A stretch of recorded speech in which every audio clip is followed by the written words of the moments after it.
ஜாதவின் மொளாய்க்காடு. ஜாதவ் வந்து 200 ஏக்கரா காட்ட ஒரு தனி மனிதனா உருவாக்குனார். அவர் 15 வயதில அத தொடங்குனாரு.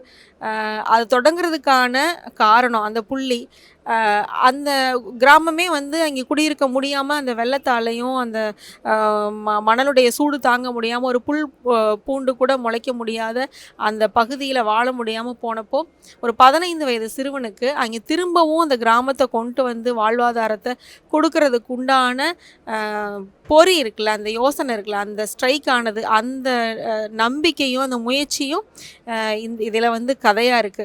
அத படிச்சுட்டு மரம் வைக்கணும் அப்படின்றது எங்களுக்கு நோக்கம் இல்ல.